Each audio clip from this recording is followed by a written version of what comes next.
في كتير مننا بيشعر بالغضب ومش بيقدر يتحكم في الغضب بتاعه، وده بيختلف من شخص لآخر. لا، انا الحمد لله بعرف اقدر اسيطر على الغضب بتاعي. هو كذاب على فكرة. ازيكم يا وحوش؟ إيه لا، ده فعلا. القناه بتاعتي وتصويري وبتاع وكل دي حاجه، رنج قناة. رايتي. انت بتذلل المايك بتاعي. ايه فيه؟ عادي لا جدا. لا لا لا لا، انا جايب الرن اكتر. ايه زي. بقول لك صدق انا بحب ابدا يا دي. عم، ابدا يا عم. ازيكم يا شباب، نورتوني في فيديو جديد.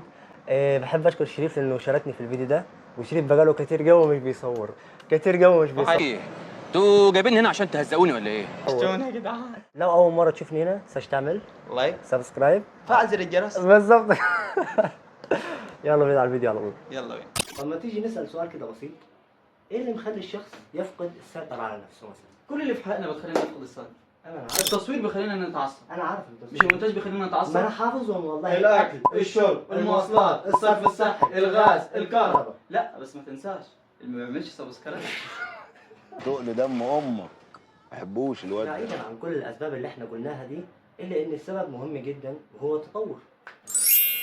التطور اللي احنا فيه بيجي غريب ومريب الصراحه. يعني تفتكر مثلا، هذا اسال سؤال يا شيخ، لو حد دلوقتي اتعصب على واحد اكبر منه، تفتكر ايه هيكون الرد المناسب مثلا؟ ياه، ده رد وينعل ومش عارف ايه وبشكالك. طبعا يعني الكلام ده مثلا من 20 25 30 سنه كان بيكون نفس الرد؟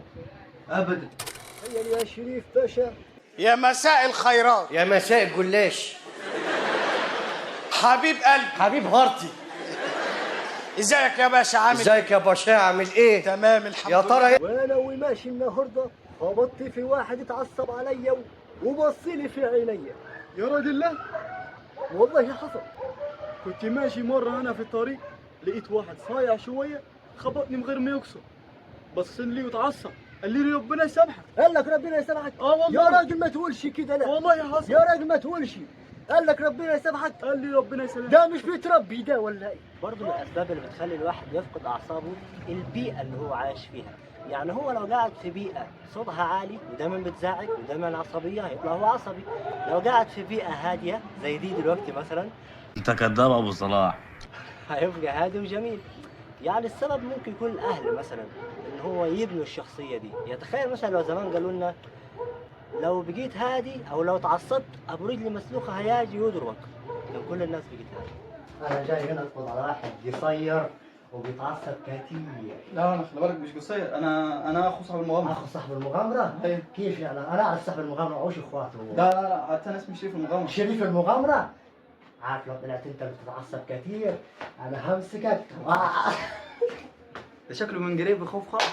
هزرنا وضحكنا كتير، خلينا نشوف الحلول بقى. اول حل بكل بساطه تاخد نفس عميق وتطلعه بالراحه. تاخد نفس عميق وتطلع بروح، ده احساس انك فاكهه جامد. لما تكون متعصب تفصل كده 5 دقايق، تتوقف عن التفكير خالص.